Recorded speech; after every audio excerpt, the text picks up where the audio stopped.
ආයුබෝවන් සියලුම දෙනාට.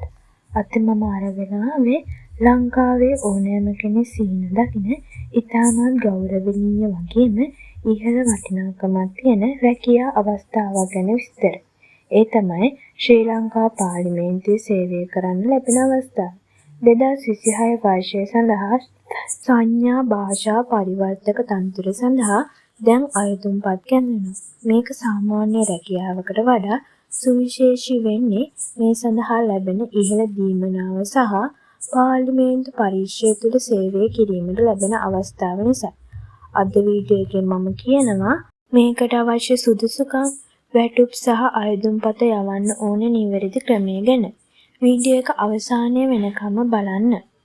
මෙහිදී පුරප්පාඩු 3ක් පවතිනවා. මේ පත්වීම ලබා දෙන්නේ වසරක කොන්ත්‍රාත් පදනම මත.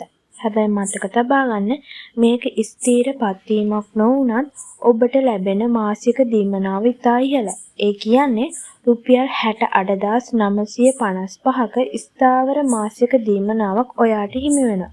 ඒ වගේම වයස අවුරුදු 25ත් 65ත් අතර ඕනෑම කෙනෙකුට මේ සඳහා අයදුම් කරන්න පුළුවන්.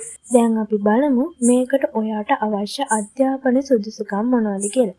සාමාන්‍ය පෙළ සිංහල හෝ දෙමළ, ඉංග්‍රීසි, ගණිතය සහ තවත් විෂයන් දෙකක් ඇතුළුව විෂයන් 4කට සම්මාන සමාජ සහිතව එකවර විෂයන් 6ක් සමත් වෙලා තියෙන්න ඕනේ. උසස් පෙළ සියලුම විෂයන් එකවර සමත් වෙලා තියෙන්න ඕනේ. පැරණි නිර්දේශ යටතේ නම් විෂයන් 3ක් සමත් වීම ප්‍රමාණවත්. මෙහිදී විශේෂම දේ තමයි සංඥා භාෂාව පිළිබඳ ඔබට වෘත්තීය සුදුසුකමක් තිබිය යුතුයි.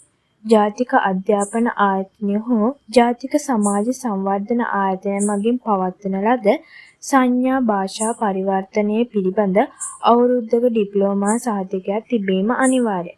නැත්නම් තෘතීක හා වෘත්තීය අධ්‍යාපන කොමිෂන් සභාවේ ලියාපදිංචි ආයතනයක වසරක නොඅඩු ඩිප්ලෝමාවක් තියෙන්න ඕනේ. ඔබට මේ ශාස්ත්‍රීය පළපුරුද්දක් තියෙනවා නම් ඒක අතිරේක සුදුසුකමක් විදිහට සැලකනවා. දැන් අපි බලමු තේරීම් ක්‍රියාවලිය කොහොමද කියලා.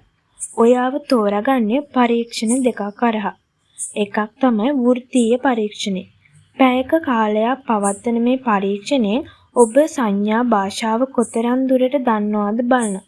මේ සඳහා ලකුණු 100ක් ලබා දෙන අතර අවම ලකුණු 40ක් ගන්න ඕන. දෙවැනි එක තමයි සම්මුඛ පරීක්ෂණය.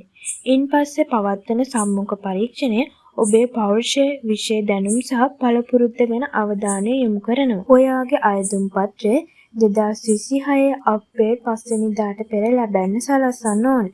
අයදුම්පත සමග උත්පන්න සහතිකය, අධ්‍යාපන සහ වෘත්තීය සහතිකවල පිටපත් අමුණන්න. ලිපිනය තමයි මහලේකම් ශ්‍රී ලංකා පාර්ලිමේන්තු ශ්‍රී ජයවර්ධනපුර කෝට්ටේ. ලියුම් කවරේ ඉහළ වම් කෙරවලේ සංඥා භාෂා පරිවර්තක තනතුර කියලා පැහැදිලිව සඳහන් කරන්න ඕනේ. මේ වගේ වැදගත් රැකියා ඇබෑතු සහ ගැසට් නිවේදන ගැන ඉක්මනින් දැනගන්න අපේ channel එක subscribe කරලා bell icon එක click කරන්න. මේ වීඩියෝ එක ගැන මොනවා හරි දැනගන්න තියෙනවා නම් comment එකක් දාන්න. අපි ඊළඟට වීඩියෝ එකකින් හමු වෙමු.